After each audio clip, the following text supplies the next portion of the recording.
Hi everyone, it's Dorcas and welcome back to my channel. On my way back home from the San Francisco Pen Show, I got a chance to spend the afternoon in Chicago.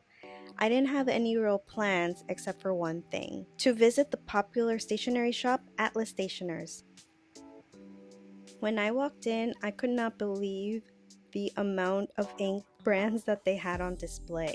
They had Diamine and all their past Inkvent colors.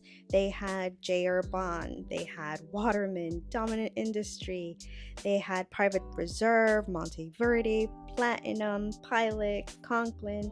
They had Colorverse. They had Ferris Wheel Press. They had a bunch of Sailor inks. I mean, you name it, they probably have it. I went in looking for some Diatramentis inks, and I was happy to see that they also have this binder, or these two binders, where they have swatched every single color that they have on their shelves. And so I was able to look through and pick out the Diatramentis color that I wanted. I went with brown, as well as some Sailor inks that I had heard about at the San Francisco Pen Show, but they had run out by then. And so I was able to get some Sailor Shikiori colors, including this Amamoyo color that ABC had recommended. They had some affordable fountain pens, though I love me the Pilot Kokuno. They also had some cartridges. And then along the wall, they had some glass cases with some fancier pens, including these Retro 51 rollerball pens, Conklins, Schaefer's.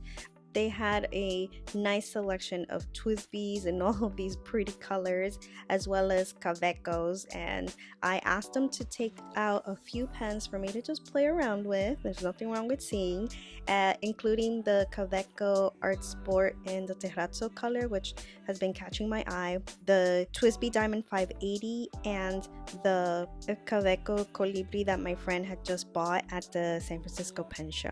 While I was there, I also learned a few new things, including that the Caveco has a piston fill. That's on. Yeah, I didn't know Twisby did a piston fill. So you can see how good the piston is, or the vacuum is. You're just gonna pop this in your bottle of ink, and at a medium pace, once you feel that click, it'll shoot up with ink. Perfect. You'll be good to go. Oh, of course, when Of course, no pressure. There we it's go. just a friction fit. Okay, so it does come apart. And there's like a little notch in here, so you just slide that in there. That's kind of like the Pilot Kakuno. Yeah. The nice thing about going to Atlas Stationers is not only are the pens really pretty to look at, but the people who work there are so sweet and kind and just willing to answer any questions and let me play with any pens. We talked about the pen show that I had just come from. I showed them my pens, they showed me theirs, and really I spent an hour there just looking at pens, having awesome conversations with them, and just learning new things. It was such a great afternoon. Check out this Game of Thrones pen. And even though I had just purchased 4 new Sailor pens at the show, they always catch my eye. And I learned a little bit more about Pelican pens. So M1000, 800, 600, 200. Yep. Got it. Again, if you're looking for a specific brand of ink or pen, odds are they probably have it.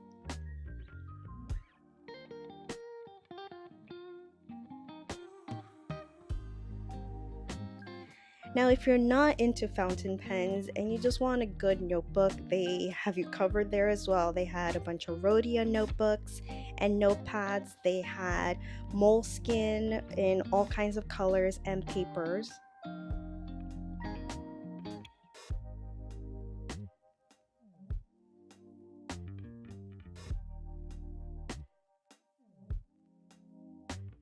And they had Leuchtturm notebooks as well.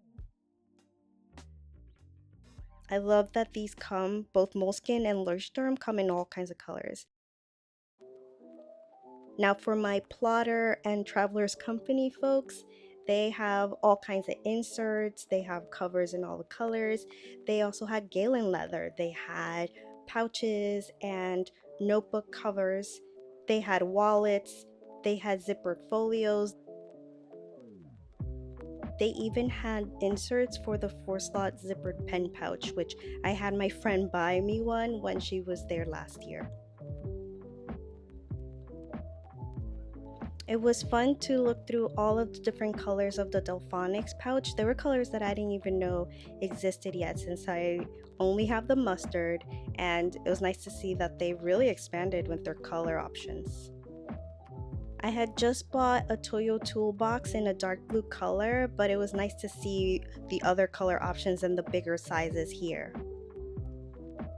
And I'm telling you, they had so many zippered pencil and pen pouches, all kinds of colors and sizes, and I definitely needed to stay away because I have too many already.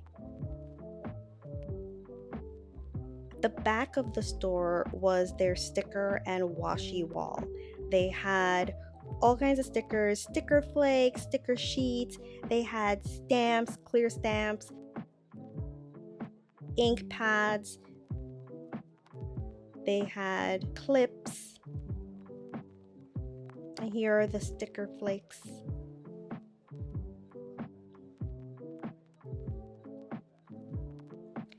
And so much washi.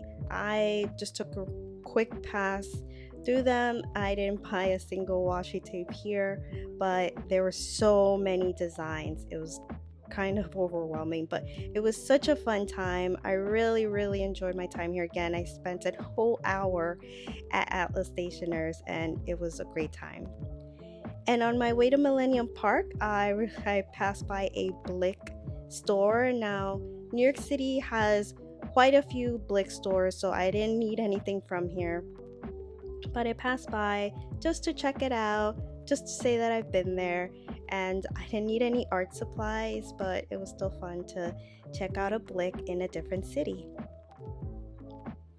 And that was pretty much the biggest thing that I did in the 7 hours that I was in Chicago, other than just walk around the city. But my goal was to go to Atlas Stationers for the first time, and I was very happy I did.